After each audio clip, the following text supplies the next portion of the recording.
Salut à tous les amis, c'est Akon, j'espère que vous allez bien. On se retrouve dans une nouvelle vidéo Killer Instinct, mais cette fois-ci un peu particulière parce que là je ne veux pas vous raconter des faits concernant un tueur, je vais tenter de vous raconter un récit, un meurtre d'un tueur mais de son point de vue. Donc je vais me mettre dans la peau de ce tueur pour vous raconter ce récit. Vous ne saurez pas qui est ce tueur jusqu'à la fin de la vidéo. Peut-être que vous allez le deviner entre temps, c'est le but, mais sinon il y aura la révélation à la fin. Ne vous inquiétez pas. Donc les amis, sans plus attendre, je vous propose qu'on se plonge dans cette mentalité de tueur bien sordide.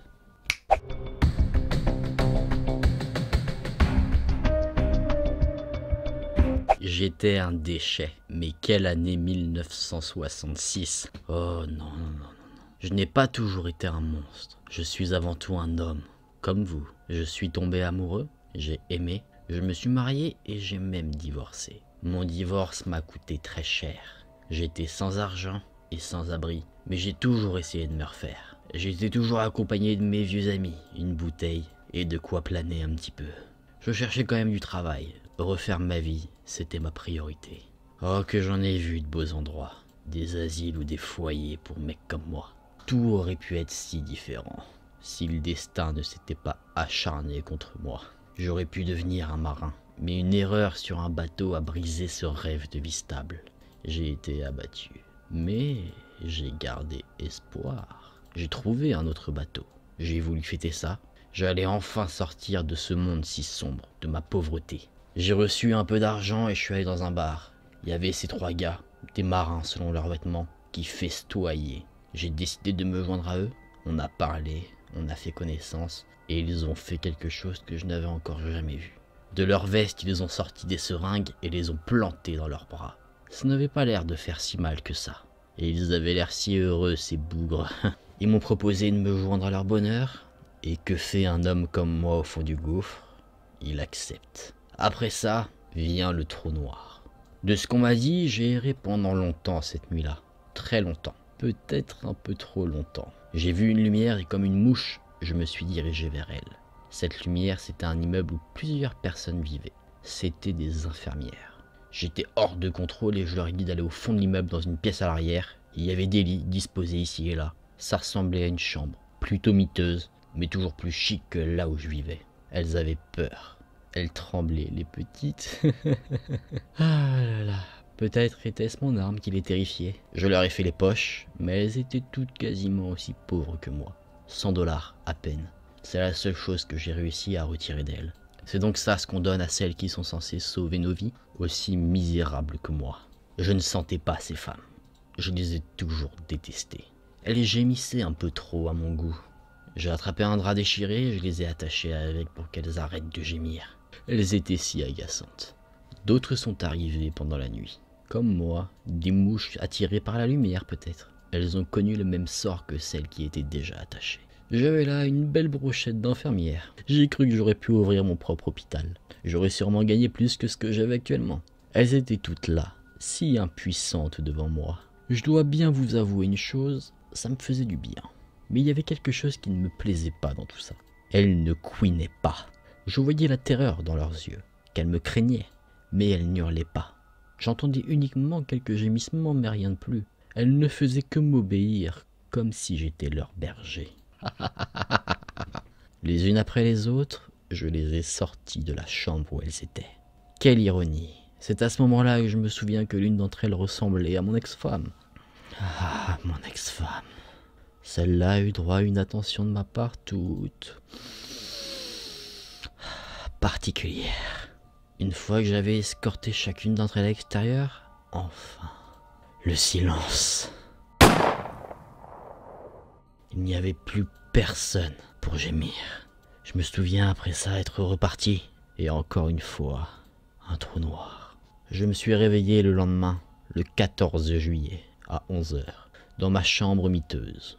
J'aurais peut-être dû rester dans leur immeuble. J'aurais sûrement mieux dormi. Maintenant, elles n'avaient plus besoin de leur chambre. Mais je ne savais même pas comment j'étais revenu chez moi.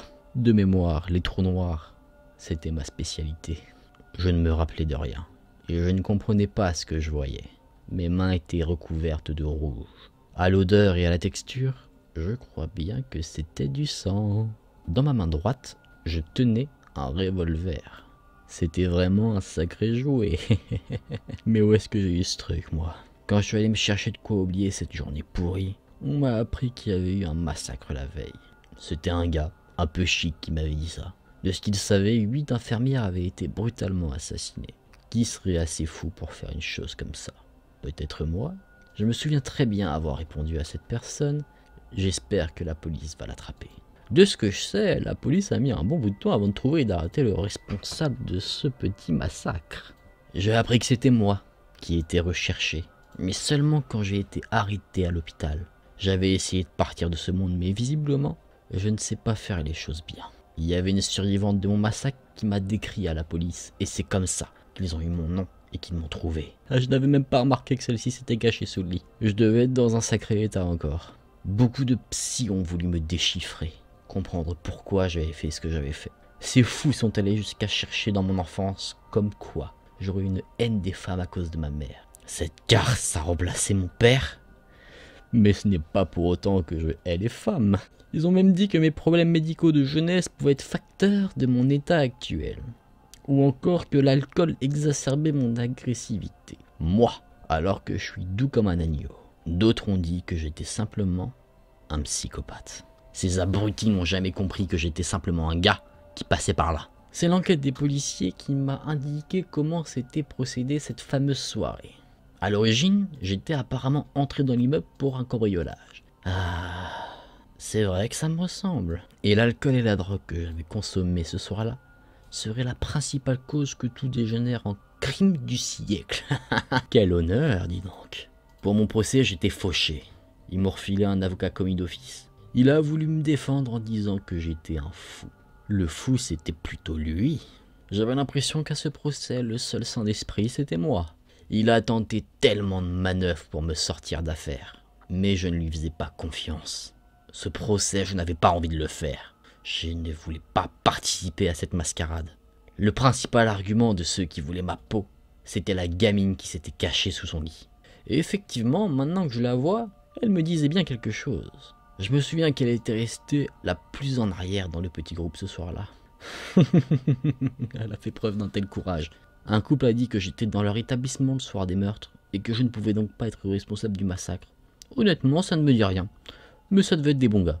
On ne m'a jamais appelé à la barre pour me défendre et que je puisse donner ma version des faits. Mon abruti d'avocat avait décidé que je n'en étais pas capable et que je ne ferais qu'aggraver mon cas. Pour m'amuser un petit peu, j'ai décidé de plaider coupable, même si je ne me souvenais de rien. Après cette mascarade, ils m'ont condamné à mort, et tant mieux, c'est ce que je voulais. Ah, c'était vraiment dommage pour ces filles. Ça devait être des filles bien. C'était simplement pas leur nuit. Et là, encore sur ma peau, un coup du destin. La Cour suprême ou quelque chose comme ça a décidé de suspendre toutes les condamnations à mort. Visiblement, ma vie est vraiment pourrie jusqu'à l'os. Ils m'ont refilé une peine de prison, ou plusieurs si j'ai bien compris. Une pour chaque meurtre que j'avais commis. J'ai reçu au total 8 peines, allant de 50 à 150 ans. Et dis donc, j'avais jamais eu autant de cadeaux pour mon anniversaire. Apparemment, c'est la peine la plus lourde qui a été donnée aux États-Unis. Je me considérais un petit peu comme une star. Vous entendiez celui qui a fait le crime du siècle, et j'ai eu la plus grande peine de prison. Qui peut en dire autant? Mais être une star morte, est-ce que ça vous apporte vraiment quelque chose? J'ai tenté de demander une libération anticipée. Sur un malentendu, ça aurait pu passer, mais les familles des infirmières s'y sont opposées. C'est sûrement normal. Après tout, j'ai ôté la vie de leur progéniture. Peut-être que ces familles leur auraient accordé moins d'importance si je leur avais dit comment ces filles s'étaient laissées faire. C'est comme si elles voulaient que je leur fasse ce que je leur ai fait. Mais bon, tant pis. La seule chose que je regrette, c'est que je me suis découvert un certain intérêt pour la peinture. Le gardien me disait que j'avais un certain talent. Mais mon cœur a décidé de me lâcher. Je ne pouvais vraiment faire confiance à personne. Et ça, c'était en 1991. Oh, mais j'y pense. Je vous prie de bien vouloir m'excuser. Je ne me suis même pas présenté. Peut-être connaissez-vous déjà mon nom? Je m'appelle Richard Speck. Et ce soir, je m'inviterai dans vos cauchemars les plus sombres pour égayer ma journée. Bon les amis, je vous avoue que cette vidéo a été très compliquée pour moi à tourner parce que se mettre dans la peau d'un tueur qui a tué 8 personnes de sang-froid, c'est pas le truc le plus simple. Faire des rires à des endroits où c'est assez creepy, c'est assez perturbant, je vais pas vous mentir. Bon, en tout cas, dites-moi si vous regardez cette vidéo après le live en commentaire si vous aviez deviné de qui je parlais.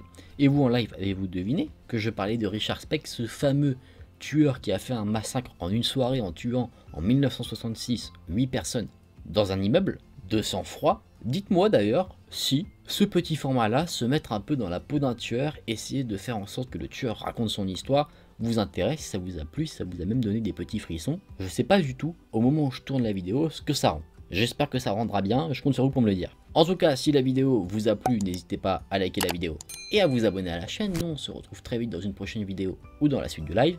Salut!